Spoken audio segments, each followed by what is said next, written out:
আমাদের কিছুদিন আগে বারুইপুরে কীর্তন ছিল, বারুইপুর থেকে দূরে একটু গিয়েছিলাম। তো বিকেলবেলা যখন বারুইপুর দিয়ে আমার গাড়িটা যাচ্ছে, বারুইপুর তো বড় টাউন, বড় ভিড় হয় ওখানে, পেয়ারা বিখ্যাত যেখানকার, বারুইপুর বড় শহর, বুঝলেন না, প্রচন্ড ভিড় হয়েছে। তো তা আমি গাড়ির কাঁচ বন্ধ আছে, তা আমি দেখছি একটা লোক টেবিলের ওপরে কতগুলো ছোট ছোট কাগজ সাজিয়ে বসে আছে, টুকরো টুকরো লাল লাল কাগজ, আর বক্সে বাজছে 6 টাকায় 1 কোটি, 6 টাকায় 1 কোটি, মানে ও বলতে বলতে হাঁপিয়ে গেছে, বক্স লাগিয়ে দিয়েছে। তা আমি চিন্তা করলাম যে এটা এমন কিরকম ব্যাপার, 6 টাকা দিলে 1 কোটি টাকা কে দেবে, ক্যাশেট চালিয়ে দিয়েছে। তাই আমি ভিড়টা পেরিয়ে গিয়ে আমি যে চালাচ্ছিলাম, আমি দাঁড়াও তো, গাড়িটা থামাও। বলে কেন? বলে আমি নামবো। তুমি তো নামো না, দরকার আছে। নামিয়ে থামিয়ে ওর কাছে গেছি, দূর থেকে উকি বাড়িয়ে দেখছি লটারির টিকিট বিক্রি করছে, 6 টাকায় 1 কোটি। দোকানদার চিৎকার করছে, বক্স লাগিয়ে দিয়েছে। আমি চিন্তা করলাম আমি একটা কাটবো, একবার 1 কোটি টাকা পেয়ে গেলে না, কার শখ পড়েছে এই ঠান্ডায় বাড়ির বাইরে বেরো? যারা ঘুম ভালোবাসে তারা তো লেপ আশ্রয় করেছে, আর যারা ভগবানের নাম ভালোবাসে তারা ভগবানের আসন আশ্রয় করেছে। আশ্রয় করিয়া ভজে তারে কৃষ্ণ নাহি ত্যাজে, আর সব মরে অকাহ। এমনও লোক আছে যে 20 কিলোমিটার দূর থেকে সাইকেল চালিয়ে কীর্তন শুনতে চলে এলো, আর এমনও লোক আছে বাড়ির পাশে শুয়ে স্টার জলসায় হরগৌরী পাইস হোটেল চালিয়ে দিয়ে বসে। হ্যাঁ, মানুষ হোটেলে আসে না, হোটেলে সিরিয়াল দেখছে, হোটেলে থাকে তো। হ্যাঁ, তা আমি যখন নেমে গিয়েছি চুপ করে দাঁড়িয়ে আছি, আমি তো জীবনে টিকিট কাটিনি, কি করে চিনবো কোন নাম্বারে পয়সা আছে? তো ভেবেছিলাম দোকানদারটাকে বলবো, ভাই তুমি একটা বেছে দাও যেটা তোমার ভালো হবে। তো দোকানদারকে আমি বলার আগে দোকানদার আমার দিকে তাকিয়ে বলছে, জয় নিতাই, ভালো আছেন তো?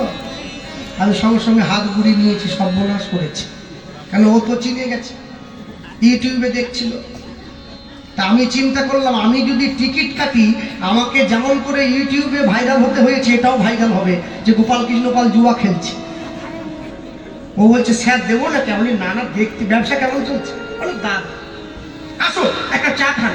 চা আমি খাই না, আমি আসি, ভালো ব্যবসা হচ্ছে, আমি আসি। আবার এসে গাড়িতে বসে পড়েছি, মনে মনে চিন্তা করছি, ঠাকুর সবাই তোমার কাছে কত কোটি টাকা জমা রেখেছে যে মানুষ লাইন দিয়ে টিকিট কাটছে।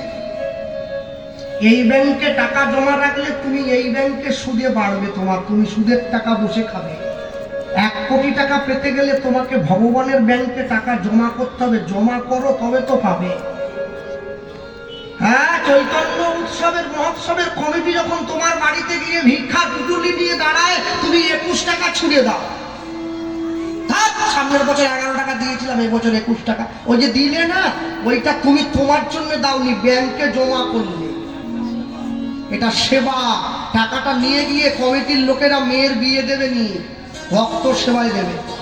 তুমি 21 টাকা দিয়ে দিলে, ওরা কিন্তু হাসি মুখে দিয়ে চলে এলো, নিয়ে চলে এলো।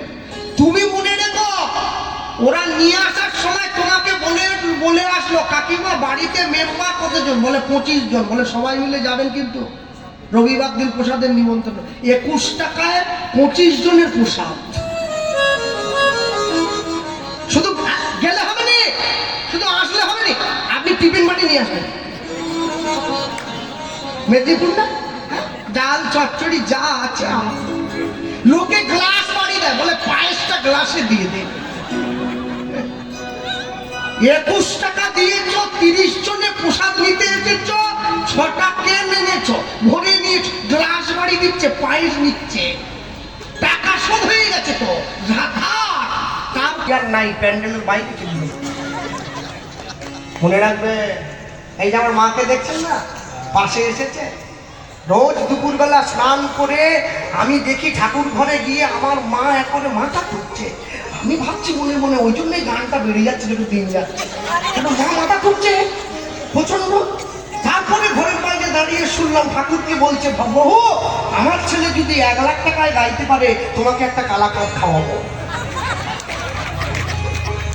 গোপাল কৃষ্ণ পালকে বায়না করবেন 1 লাখ টাকা। কমিটি বলে কেন? বলে ওর মা বলেছে আমাকে বুঝিয়ে দেবে।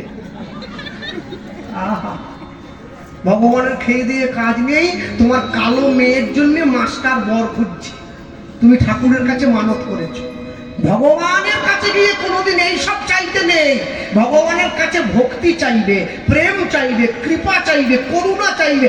গাড়ি বাড়ি টাকা পয়সার জন্য তো আলাদা আলাদা ডিপার্টমেন্ট আছে। মা কালীর কাছে গিয়ে রাগ চাও, লক্ষ্মীর কাছে গিয়ে ধন চাও, তুলসী দেবীর কাছে গিয়ে ভক্তি চাও। সন্ধ্যাবেলা প্রদীপ দিতে গিয়েও তুমি তুলসীকে বলছো আমার 3 তলা বাড়ি 4 তলা করে দাও, বলে ওটা আমার ডিপার্টমেন্ট না, ওখানে যাও। ওটা তো ভক্তির দেবী, তুমি ওখানে চাইলে পাবে নাকি? মনে রাখবে সব সময়ের জন্য দেবতা মন্দির মাঝে ভকত প্রবীণ জপিতেছে জপমালা বসি নিশিদিন। হেনকালে সন্ধ্যাবেলা ধুলি মাখা দেহে বস্ত্রহীন জীর্ণ দিন পুষিল সে গৃহে। কহিছে কাতর কণ্ঠে গৃহ মোর নাই, এক পাশে দয়া করে দিও মোরে ঠাই। সসংকোচে ভক্ত বর কহিছেন তারে, আরে আরে অপবিত্র দূর হয়ে যাবে।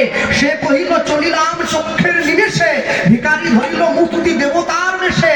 ভক্ত কহে প্রভু মোরে কি ছল ছলিলে, দেবতা কহিছে মোরে দূর করে দিলে।